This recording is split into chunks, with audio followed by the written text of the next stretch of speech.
सिद्धि की शादी के बाद वो ससुराल चली जाती है। पीछे रह जाती है भाभी रानी। सिद्धि के ससुराल जाते ही भाभी कहती है, अरे वाह जी वाह, सारे कपड़े मेरे। हाय रे पैंट, अरे वाह वाह, मजा आ जाएगा। अरे ये सिद्धि की अलमारी के सामने खड़े होकर क्या बड़बड़ा रही है? जाकर देख मेहमानों को विदाई की मिठाई मिली कि नहीं। अब हाँ माँ जी, क्यों नहीं, लेकिन पहले कपड़े तो बदल लूं। अब रानी आ जाती है सिद्धि के उन कपड़ों में जो वो ससुराल जाने से पहले घर छोड़ जाती है।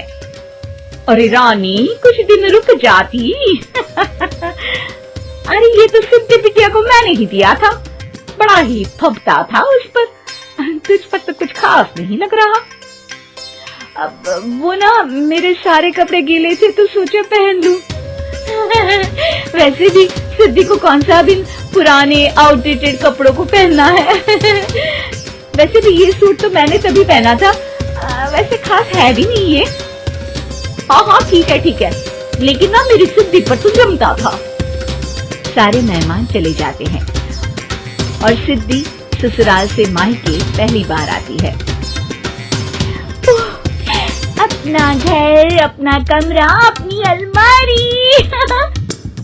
ये बोलकर जैसे ही सिद्धि अलमारी खोलती है तो सामने उसके कपड़ों की जगह कुछ और ही रखा होता है। माँ, ओ माँ, जरा कमरे में तो आना। सास और रानी वहां पहुंच जाते हैं।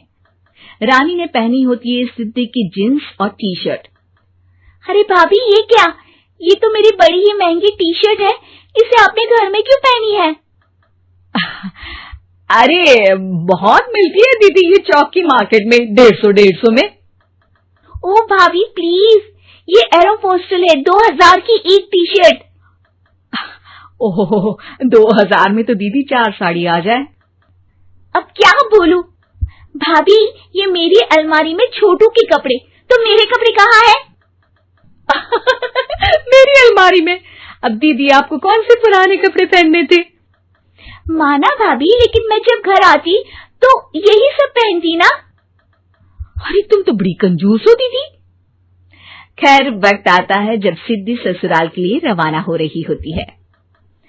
अरे रानी, अंदर से सिद्धि का गिफ्ट ले आ, लड़की पहली बार ससुराल से मायके आई है। रानी अंदर जाती है और एक सिंपल सी साड़ी लेकर बाहर आ जाती है।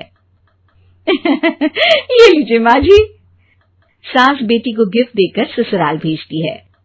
अगले दिन रानी एक सुंदर सी साड़ी पहनकर सामने आती है। अरे रानी, ये तो वो साड़ी है जो मैंने सिद्धि को देने के लिए दी थी जब वो ससुराल ले जाती, लेकिन ये तूने कैसे पहन ली? अरे माँ जी, ये साड़ी तो मुझे बहुत पहले से ही पसंद थी, लेकिन चिंता ना करिए, मैंने सिद्धि के लिए भी अच्छी सी साड़ी दी है। हाँ। तभी सिद्धि का फोन आता है। क्या माँ, कुछ अच्छा तो दिया होता ससुराल ले जाने के लिए। अरे पहले दिखा दिया होता। ये चमकते हुए पैकेट में नौकरानी वाली साड़ी मत दिया करो माँ। अरे बेटे, वो तेरी भाभी ने ना गलती से उससे पैकेट बदल गया। हाँ, मैं कल ही तेरे भाई के हाथ से तेरा वाला पैकेट भेज दूंगी। अरे रहने दो माँ, आई एम श्योर भाभी ने अभी वही साड़ी पहनी होगी जो तुमने मेरे लिए रखी थी। तुम तो समझ नहीं पाई उनको। खैर छोड़ो, मैं ज्यादा बोलती अच्छी नहीं लगती, रहने दो, आपको उन्हीं के साथ रहना है, फिर बात करेंगे। सास को रानी पर गुस्सा आ जाता है। वो उसके कमरे में जाती है जहाँ वो शादी का एल्बम देख रही होती है। रानी, मार्केट जाकर एक ऐसी ही साड़ी लेकर आ, कल प्रतीक जाकर सिद्धि के घर दे आएगा। अरे क्यों माँ जी, कितनी साड़ी देनी है दीदी को? यहाँ कोई सेल लगी है क्या?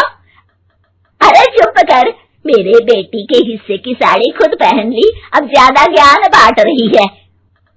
एक दिन सिद्धि का फोन आता है। माँ, मेरी सास ने आप सबको खाने पर बुलाया है। सारे लोग सिद्धि के ससुराल पहुँचते हैं। खाना खाकर वो लोग निकल रहे होते हैं कि सिद्धि की सास सभी को गिफ्ट देती है। अरे बहन जी, बेटी के घर का खाना खा लिया, यही बहुत है जो आप ऊपर से गिफ्ट भी दे रही है। अरे बहन जी, आप भी कहाँ इन बातों पर विश्वास कर रही हैं। सास सभी को गिफ्ट देती है, लेकिन रानी को जो साड़ी देती है वो अजीब सी हरे रंग की लाल रंग के बड़ी छाप वाली होती है। अरे छी, ये कौन पहनेगा?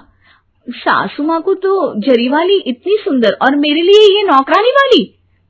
अरे भाभी, दरअसल मैं जब भी घर आती थी आप वापसी में ऐसी ही साड़ी देती थी ना, तो माँ ने सोचा कि आपको आपकी पसंद की ही साड़ी क्यों ना दी जाए। बेचारी रानी, बोलती भी तो क्या। सिद्धि और सास रानी का चेहरा देखकर हंसने लगती है, तो रानी समझ जाती है कि अपने ही बिछाए जाल में वो फंस चुकी है।